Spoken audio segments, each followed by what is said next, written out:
Il a dit qu'il ne s'en souvenait pas, puis un dessin d'enfant a raconté toute l'histoire. Daniel Carter sortit dans l'air froid du soir, les pieds chancelants sur le trottoir, comme si le poids de 2 ans derrière les barreaux l'avait privé de la capacité de marcher librement.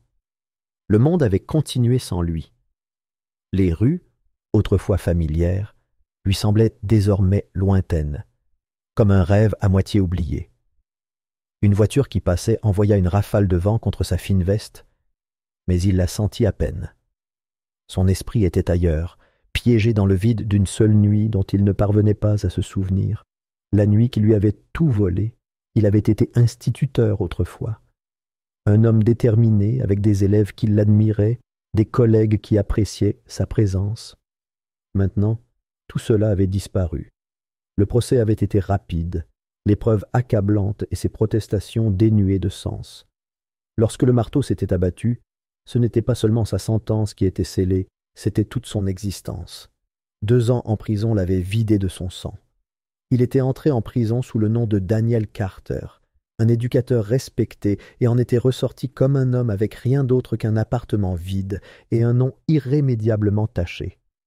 Le monde ne se souciait pas de son innocence. Le système avait classé l'affaire, et avec elle, tout espoir de rédemption. Le pire n'était pas l'isolement, les murmures qui le suivaient dans l'épicerie, ou la façon dont les inconnus tournaient le dos quand ils le reconnaissaient. C'était l'absence de mémoire. Les heures manquantes le rongeaient, un puzzle dont la moitié des pièces manquait. Il était entré dans une petite supérette, et puis, plus rien. L'instant d'après, il s'était réveillé dans une cellule de prison, accusé d'un crime qu'il n'avait pas commis. Il avait essayé de forcer les souvenirs à revenir, de se frayer un chemin à travers le brouillard, mais il n'y avait que l'obscurité. Il avait vu les photos, celles que l'accusation avait exhibées au tribunal. Le trottoir taché de sang, le couteau abandonné, la silhouette sans vie de la victime, sa chemise trempée de rouge. Ils avaient dit que c'était une affaire classée, un homme désespéré, un vol qui avait mal tourné. L'officier qui l'avait recueilli, David Harrington, avait témoigné avec une confiance inébranlable. Il avait regardé Daniel dans les yeux et dit au jury qu'il l'avait trouvé sur les lieux, que ses vêtements étaient tachés de sang, qu'il avait résisté à son arrestation. Peu importait que Daniel n'ait pas d'antécédents violents. Peu importait qu'il n'ait pas de mobile. Le système avait choisi son méchant, et il avait été impuissant à le combattre. Il se tenait maintenant devant le bureau d'Elliot Green, les yeux fixés sur la peinture écaillée de la porte. Elliot avait été un ami autrefois, à l'époque où les choses avaient du sens. Un ancien détective privé, au regard perçant et implacable, le genre d'homme qui voyait les mensonges avant qu'ils ne soient prononcés. Mais la confiance était fragile, et le temps en avait fait des étrangers. Daniel hésita avant de frapper, incertain s'il trouverait un allié ou un homme qui, comme le reste du monde, avait tourné la page. Elliot avait changé. La netteté de son regard s'était émoussée d'épuisement, son bureau autrefois impeccable, encombré de dossiers non classés et de rapports tachés de café. Il écouta Daniel parler, ses doigts tapotant sur le bureau, son expression indéchiffrable. Daniel ne supplia pas. Il exposa les faits, le souvenir manquant, le besoin de savoir ce qui s'était vraiment passé cette nuit-là. Il regarda Elliot se pencher en arrière, expirant lentement. Il y avait de la réticence dans sa posture, de l'hésitation dans la façon dont il croisait les bras. Une affaire était classée lorsque le tribunal le jugeait ainsi. La rouvrir signifiait s'attirer des ennuis, remuer des eaux qui s'étaient apaisées depuis longtemps. La voix d'Elliot était prudente lorsqu'il parla enfin, ses mots étaient empreints de doute. Certaines choses étaient mieux laissées enfouies. Daniel partit sans promesse, sans assurance. Il savait que ce ne serait pas facile, mais même ainsi, le poids d'une autre porte fermée pesait lourd sur sa poitrine. Il marchait sans but, la ville inconnue sous ses pieds. Elle semblait plus petite que dans ses souvenirs, ses rues bordées de regards critiques et d'accusations chuchotées. La première fois qu'il vit Nathan, le garçon était accroupi sur un trottoir fissuré, ses doigts traçant des formes dans la poussière. Un enfant silencieux, trop petit pour sa veste trop grande, ses cheveux ébouriffés d'une manière qui suggérait que personne ne les avait peignés depuis des jours. Daniel aurait pu passer à côté de lui si le garçon n'avait pas relevé la tête, ses yeux fixés sur lui avec une clarté surprenante. Je me souviens de cette nuit. Les mots étaient doux, presque perdus dans le vent, mais ils arrêtèrent net Daniel. Il se retourna, son pouls s'accélérant. Le garçon l'observait, le regard inébranlable. Il ne devait pas avoir plus de 8 ans, trop jeune pour comprendre le poids de ce qu'il disait. Daniel s'accroupit à côté de lui, forçant sa voix à rester ferme. « Quelle nuit ?» Les doigts de Nathan se resserrèrent en un point, effleurant la terre. La nuit qu'ils ont mise aux infos. 1 millier de pensées traversèrent l'esprit de Daniel à la fois, chacune plus impossible que la précédente. Il étudia le visage du garçon, à la recherche d'un signe de tromperie. Mais il n'y en avait aucun. Juste un enfant, solennel et sûr de lui, prononçant des mots qui n'auraient pas dû avoir d'importance. Sauf qu'ils en avaient. Nathan fouilla dans sa veste, en sortit une feuille de papier froissée. Il la lissa contre le sol, révélant un dessin fait de lignes irrégulières et de couleurs délavées. Un coin de rue, une voiture garée en biais, 2 silhouettes se disputant près du trottoir. Daniel retint son souffle. Il reconnut la rue, la faible lueur d'un panneau lumineux en arrière-plan. L'endroit même où il avait été retrouvé cette nuit-là. Mais il y avait 3 personnages sur le dessin, pas 2. Il se serra la poitrine tandis qu'il traçait les contours du regard. Le deuxième homme était voûté, sa posture défensive. Et le troisième, il se tenait au-dessus de lui, une main levée. Les détails étaient grossiers, les lignes tremblantes, mais Daniel pouvait voir ce que le garçon avait capturé. Une confrontation. Et Daniel n'était pas l'agresseur. Nathan l'observa, attendant une réaction quelconque. Les mains de Daniel tremblaient tandis qu'il fixait le papier, son esprit s'emballant. Les heures manquantes, les questions qu'il s'était posées encore et encore. Que s'était-il passé avant qu'il ne se réveille dans cette cellule? On ne lui avait jamais donné de réponse. Mais un enfant l'avait dessiné. Et si Nathan avait raison, alors Daniel Carter avait passé les 2 dernières années à payer pour un crime que quelqu'un d'autre avait commis. Daniel ne pouvait s'empêcher de penser au dessin. Cela le hantait, apparaissait derrière ses paupières chaque fois qu'il fermait les yeux, se repassait en boucle comme une bobine de film muet qu'il ne pouvait pas éteindre. Un dessin d'enfant n'aurait pas dû avoir un tel pouvoir, et pourtant c'était le cas. Il y avait 3 personnes dans cette scène, pas 2. Et Daniel n'était pas celui qui se tenait au-dessus de la victime. Cette prise de conscience le déstabilisa, le renvoya dans le vide de cette nuit disparue, à la poursuite de réponses qui lui avaient échappé pendant 2 ans. Nathan aurait-il pu être témoin du véritable crime?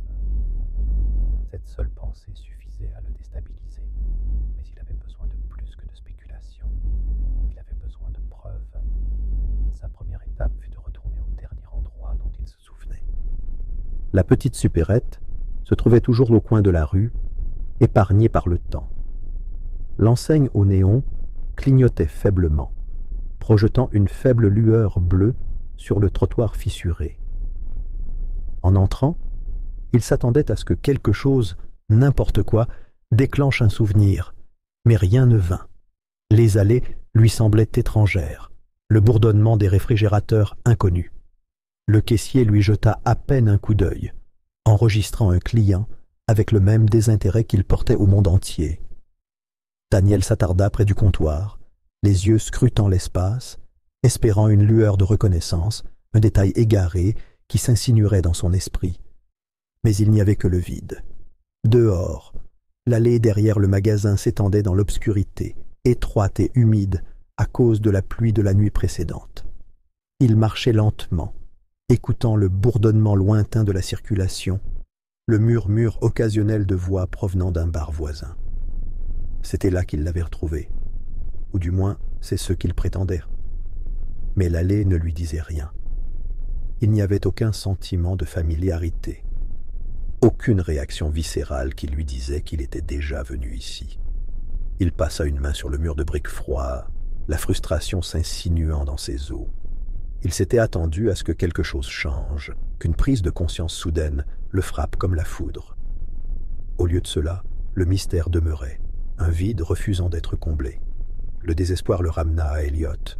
L'enquêteur était réticent, et son hésitation était évidente dans la façon dont il se penchait en arrière sur sa chaise, se frottant la mâchoire pendant que Daniel parlait. Il y avait des règles concernant la réouverture d'une affaire qui avait été jugée close. Il y avait des conséquences. Mais il y avait aussi quelque chose dans la voix de Daniel qui fit s'arrêter Elliot. Quelque chose de brut, d'indéniable. Avec un soupir, il accepta de fouiller dans les dossiers. Les jours passèrent avant qu'Elliot ne le rappelle, sa voix plus aigre que jamais, teintée d'inquiétude. Il manquait quelque chose au dossier. Les images de sécurité du magasin, la seule preuve qui aurait dû placer Daniel sur les lieux, avaient disparu. Elles n'avaient pas seulement été perdues, elles avaient été effacées de l'existence. La seule preuve qui l'avait condamné était la parole de David Harrington et une seule déclaration de témoin d'un homme qui ne semblait plus exister. Le propriétaire du magasin de proximité, celui qui avait soi-disant identifié Daniel, avait disparu sans laisser de traces. Pas d'adresse actuelle, pas de numéro de téléphone. Juste disparu. Les implications s'installèrent sur eux comme un épais brouillard. Une affaire sans preuve tangible, un témoin manquant, une bande de sécurité qui avait disparu par hasard. Daniel avait été piégé. Les pièces avaient toujours été là, mais jusqu'à présent, personne n'avait pris la peine de les assembler. Nathan devint une présence constante dans la vie de Daniel, même s'il ne savait pas exactement comment ni quand cela s'était produit. Le garçon le suivit avec la curiosité silencieuse que seuls les enfants possédaient, l'observant avec des yeux attentifs, absorbant plus qu'il ne le laissait paraître. Il mentionnait de petits détails en passant, des choses dont il se souvenait de cette nuit-là. Une portière de voiture qui claquait, une voix qui s'élevait. Un mouvement fugitif dans l'ombre. Daniel écoutait, assemblant chaque fragment comme un puzzle délicat, bien que l'image complète restât hors de portée. Le père de Nathan, Greg Larson, était une autre énigme. Il était de service la nuit où Daniel avait été arrêté, l'un des officiers travaillant sous le commandement de Harrington. Pourtant, lorsque Daniel essaya de l'approcher, l'homme se retira, évitant le contact visuel, gardant ses réponses courtes et prudentes.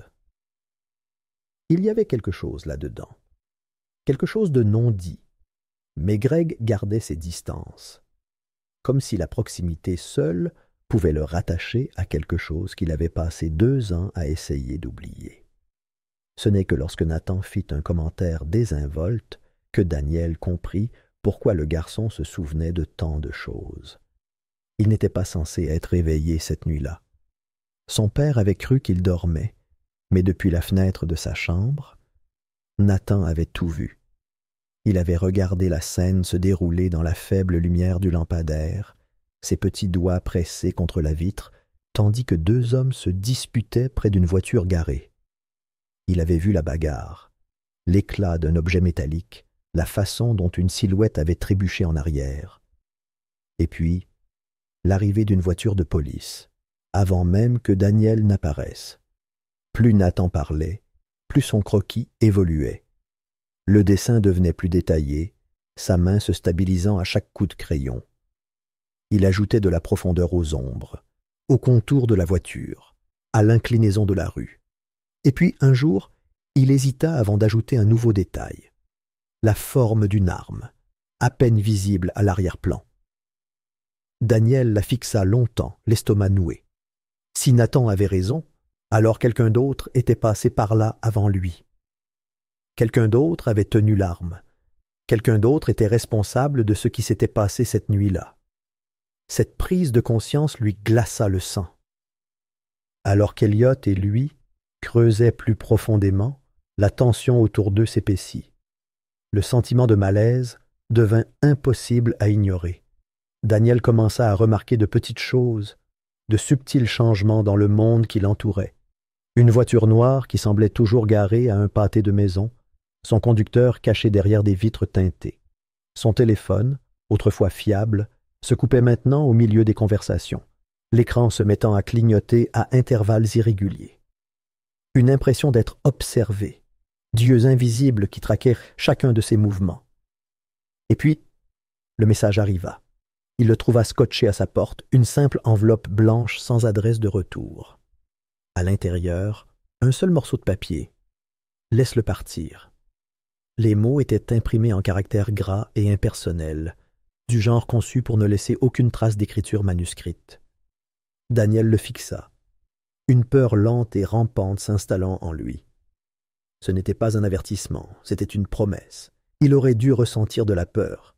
Il aurait dû envisager d'arrêter, de limiter ses pertes avant que les choses ne dégénèrent davantage.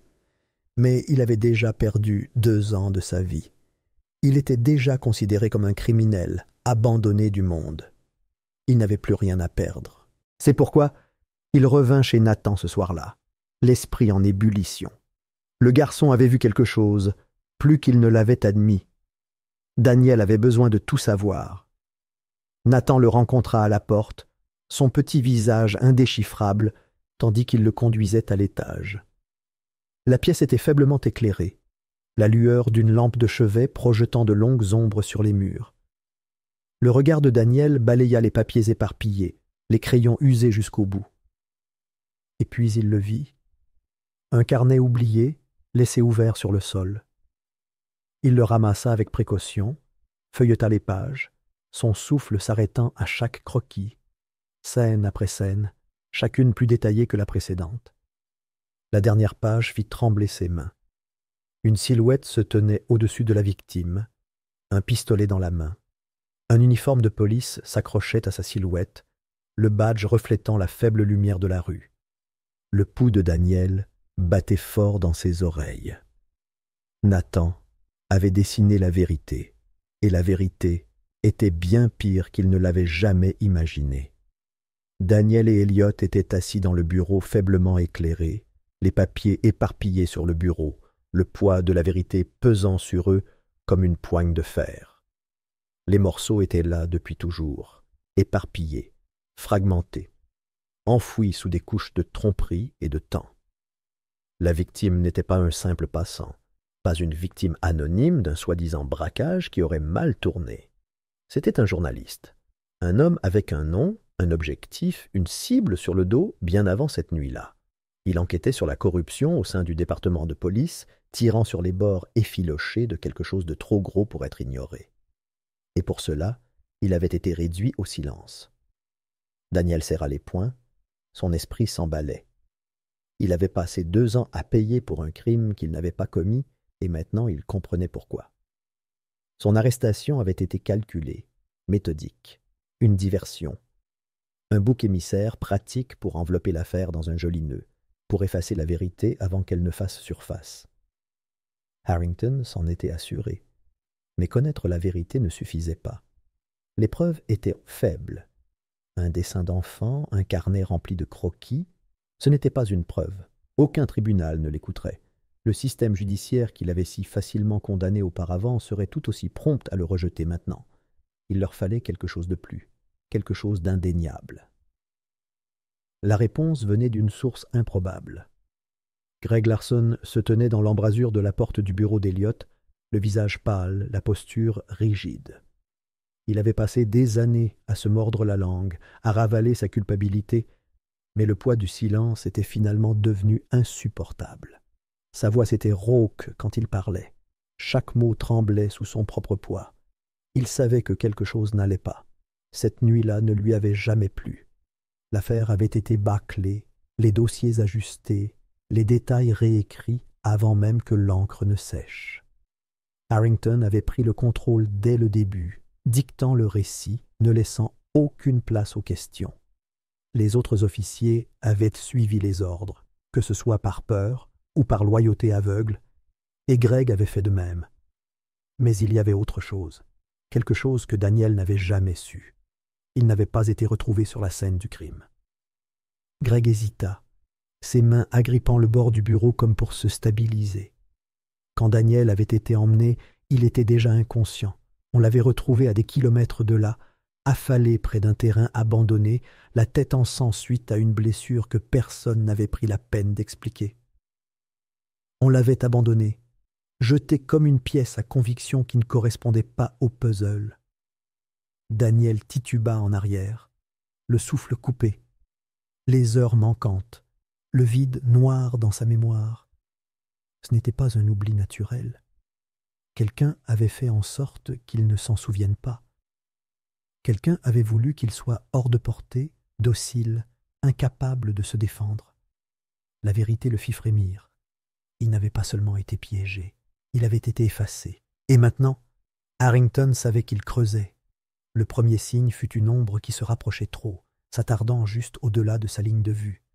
Puis il a eu l'impression d'être observé, les subtils changements de routine, une voiture familière apparaissant dans différentes rues, le même visage qui regarde trop vite ailleurs dans la foule.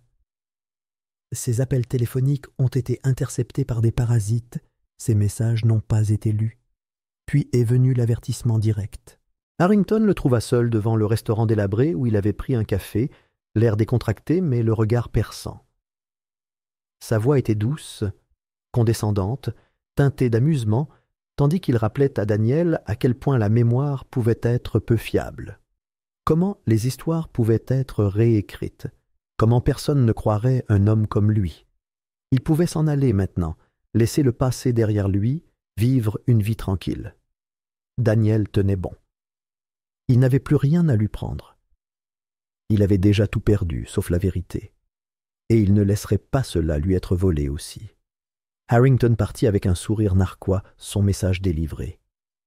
Mais le contrôle lui glissait entre les doigts plus vite qu'il ne le pensait. Nathan, parfaitement inconscient du danger qui le menaçait, apporta son cahier à l'école, impatient de partager son dernier dessin avec ses camarades de classe. Il avait passé des jours à peaufiner les détails, ajoutant de la clarté là où sa mémoire était autrefois floue. Son professeur, une femme aux yeux perçants et au sens du détail, jeta un coup d'œil au dessin et reconnut l'emblème inimitable sur la poitrine du personnage. Un badge de police, inquiète, elle rapporta l'image à un journaliste qu'elle connaissait, un journaliste qui avait autrefois travaillé aux côtés de la victime. Et c'est ainsi que l'histoire commença à se répandre. Harrington sentit les murs se refermer sur lui. Il avait bien couvert ses traces, mais rien ne restait enterré pour toujours. Le dessin d'un enfant était tombé entre de mauvaises mains, déclenchant des questions qu'il ne pouvait plus contrôler. Il avait bâti sa carrière sur la précision, sur l'élimination des obstacles avant qu'ils ne deviennent des menaces. Et maintenant, il lui restait un dernier obstacle à éliminer. L'ordre fut donné. Daniel sentit le danger avant qu'il n'arrive. Le malaise lui parvint dans la colonne vertébrale comme un avertissement silencieux. La voiture noire réapparut, cette fois avec détermination. Il se précipita vers la maison de Nathan, son pouls battant, son esprit hurlant d'urgence. Les hommes de Harrington étaient déjà là. La porte d'entrée était entr'ouverte, se balançant légèrement au gré du vent. À l'intérieur, l'air était lourd de tension, celle qui précède une tempête. Les cris terrifiés de Nathan résonnèrent dans la maison, suivis du fracas des meubles, de l'aboiement aigu des ordres. Daniel n'hésita pas. Il se précipita en avant, percuta l'un des intrus, les envoyant s'étaler. Le chaos éclata. Les poings volèrent, les corps s'entrechoquèrent. La lutte était vive et désespérée. Des coups de feu retentirent. Un cri aigu déchira l'air, petit et douloureux. Nathan s'effondra au sol, sa petite silhouette immobile, ses doigts tremblant faiblement. Le temps se fractura. Tout se déplaça au ralenti. Daniel se laissa tomber à côté de lui, ses mains tremblantes alors qu'il pressait la blessure, essayant d'arrêter le saignement, essayant de garder les yeux du garçon ouverts. Greg fit irruption, son arme dégainée, le visage frappé d'horreur alors qu'il observait la scène. Il se déplaça rapidement, efficacement, désarmant les assaillants restants, les forçant à se mettre à terre. Puis, son regard se fixa sur Harrington. L'homme resta immobile, sa suffisance habituelle disparut, la mâchoire serrée. Nathan remua, sa voix à peine plus haute qu'un murmure, son souffle court. Il ne regardait ni Daniel, ni Greg. Ses yeux étaient fixés sur Harrington. Les mots quittèrent ses lèvres, doux mais accablants. L'homme avec le badge avait une cicatrice sur la main. Un silence s'abattit sur la pièce. Greg se retourna lentement. Les gants de Harrington, autrefois symbole de son autorité soigneusement organisée, avaient disparu. Et c'était là. Une longue cicatrice déchiquetée traversait sa paume. La preuve dont ils avaient besoin. La vérité qui avait été cachée trop longtemps. Harrington avait été exposé. Mais la question restait, trouverait-il encore un moyen d'échapper à la justice? Harrington était assis dans la salle d'interrogatoire, son expression indéchiffrable, sa posture raide de défi. La faible lumière projetait des ombres dures sur son visage, accentuant les rides profondes gravées sur sa peau. Mais son arrogance restait intacte. Il refusait de répondre aux questions du détective, refusait de reconnaître la montagne de preuves qui s'accumulait contre lui. Il avait passé toute sa carrière à tisser des mensonges pour en faire des vérités, à plier le système à sa volonté. Il n'allait pas céder maintenant. Mais à l'extérieur de cette pièce, les murs de son empire s'effondraient. Au moment où Greg avait retiré ses gants et révélé la cicatrice, l'illusion s'était brisée. Les officiers présents dans la pièce, dont certains étaient ses propres hommes, l'avaient vu. La vérité était indéniable, crue et exposée. L'homme qui avait passé des années à se présenter comme intouchable avait été surpris debout au-dessus du corps d'un journaliste assassiné. Un crime enterré sous le poids de faux rapports et de preuves manipulées. Et ceux qui l'avaient autrefois protégé s'efforçaient maintenant de se distancier des décombres. Daniel regardait la scène se dérouler de l'autre côté de la gare, son esprit partagé entre la justification et l'incrédulité. L'homme qui avait détruit sa vie était enfin enchaîné. Et pourtant, cela ne ressemblait pas à une victoire. Elliot était implacable, compilant chaque élément de preuve qu'ils avaient rassemblé. La confession de Greg concernant les fichiers falsifiés, les images de sécurité manquantes, le portrait robot de Nathan, chaque fil conducteur tissait ensemble l'image accablante de la corruption de Harrington. Mais ce n'était pas suffisant. Il leur fallait plus, quelque chose qui ne pouvait pas être écarté comme une circonstance. La rupture est venue d'un endroit inattendu, un rapport oublié, enfoui au plus profond des archives, découvert par un journaliste qui s'était intéressé à l'affaire de Daniel. Il détaillait un autre meurtre, une autre condamnation injustifiée, la même enquête bâclée, les mêmes preuves manquantes, et le même nom attaché à celui-ci, David Harrington. L'affaire avait été enterrée sous des couches de bureaucratie, scellée comme si elle n'avait jamais eu lieu. Mais maintenant, elle refait surface comme un fantôme, un miroir reflétant le même schéma tordu. Un homme avait été condamné pour un crime qu'il n'avait pas commis, ses appels à la justice noyés sous l'autorité de Harrington. Et puis, la dernière pièce s'est mise en place. Un ancien officier qui avait travaillé sous Harrington des années auparavant s'est manifesté. Il était jeune à l'époque, impatient de gravir les échelons, aveugle à la corruption qui l'entourait. Mais il avait vu des choses dont il avait eu trop peur de parler à l'époque. Et maintenant, les murs se refermant sur lui, il en avait assez de rester silencieux. L'affaire explosa. Le procès fut un spectacle. Les caméras étaient alignées dans la salle d'audience, les journalistes se bousculaient pour obtenir le moindre détail. Le public était fasciné par la chute d'un homme autrefois considéré comme intouchable. Harrington était assis à la table de la défense, sa suffisance vacillant sous le poids des témoignages contre lui. Daniel monta à la barre en premier. Le poids des 2 dernières années pesait sur ses épaules, tandis qu'il racontait tout. Son arrestation, les heures perdues, les preuves fabriquées, le cauchemar qu'était devenu sa vie. Il parlait avec clarté, avec une colère maîtrisée, sa voix portant l'épuisement d'un homme qui avait passé trop de temps à mener une bataille qu'il n'aurait jamais dû avoir à mener. Greg le suivit. Il admit son silence, sa lâcheté, sa volonté de se détourner lorsqu'il connaissait la vérité. Il détailla la pression, la manipulation, la façon dont les affaires avaient été modifiées, les vies réécrites pour correspondre au récit dont Harrington avait besoin à l'époque. Ces paroles transpercèrent la salle d'audience comme une lame de rasoir, chaque confession étant un clou dans le cercueil d'Harrington.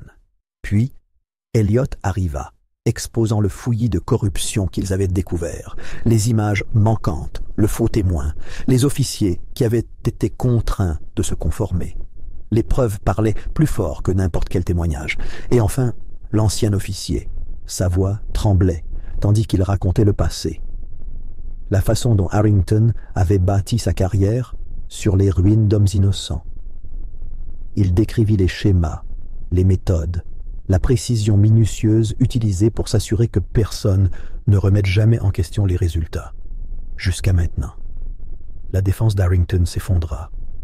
Ses avocats tentèrent de déformer l'histoire, de semer le doute, de percer des trous là où il n'y en avait pas. Mais il y avait trop de voix contre lui, trop de pièces qui s'emboîtaient trop parfaitement. Le jury écouta. Et puis, ils délibérèrent. Les heures passèrent. La tension était suffisamment forte pour étouffer. La ville retenait son souffle, attendant. Puis, le verdict. Coupable. Le mot résonna dans la salle d'audience, définitif et absolu. Harrington se raidit, son masque se fissura pour la première fois.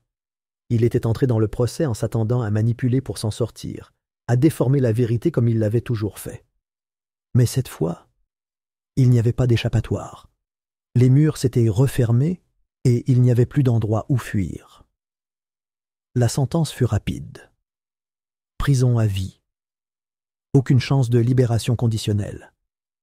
Le prix final pour l'empire qu'il avait bâti sur la tromperie. Nathan se rétablit, ses blessures guérissant plus vite que le traumatisme qui persistait derrière ses yeux brillants. Son croquis devint plus qu'un simple dessin d'enfant. Il devint un symbole, un rappel que la vérité pouvait être cachée, mais jamais effacée. La presse s'y accrocha. Les journalistes réimprimèrent l'image à côté de l'histoire du garçon qui avait involontairement démantelé une conspiration. En fin de compte, ce n'était pas une enquête gouvernementale ou une équipe juridique de haut niveau qui avait révélé la vérité. C'était un enfant de 8 ans, avec un crayon et le souvenir d'une cicatrice. Daniel fut enfin innocenté. Son nom avait été lavé, son casier judiciaire effacé. Il était libre, mais il ne célébra pas. Il traversa la ville comme un homme méconnaissable. Il vit son propre reflet dans les vitrines des magasins, mais l'homme qui le regardait était un inconnu. Le monde l'avait étiqueté comme un criminel, l'avait condamné sans poser de questions, et maintenant, même après avoir retrouvé son innocence, la tâche restait là. Certains le regardaient toujours avec suspicion. D'autres murmuraient, se demandant si peut-être, juste peut-être, le système n'avait pas fait une erreur en le laissant partir. Le passé ne pouvait pas être effacé. Les 2 années passées derrière les barreaux, l'isolement, le désespoir, tout cela l'avait changé. Il n'y avait aucun moyen de redevenir celui qu'il était avant. Elliot le rencontra à la sortie du tribunal le jour de sa dernière audience. Il étudia Daniel pendant un long moment, comme s'il voyait le poids qu'il portait. « Ton histoire n'est pas encore terminée. » Daniel ne répondit pas, mais plus tard, dans le calme de son petit appartement, il s'assit avec le dessin de Nathan dans les mains. Il était maintenant encadré, posé sur l'étagère à côté des seuls biens qui lui restaient. Il traçait les lignes du bout des doigts, saisissant les traits imparfaits, la façon dont les détails avaient émergé à travers la mémoire et le temps, le croquis qui prouvait la vérité, le croquis qui lui sauva la vie, et le croquis qui força le monde à l'écouter. Daniel Carter ne retrouvera peut-être jamais la vie qu'il a perdue, mais maintenant, enfin, le monde sait ce qui s'est réellement passé.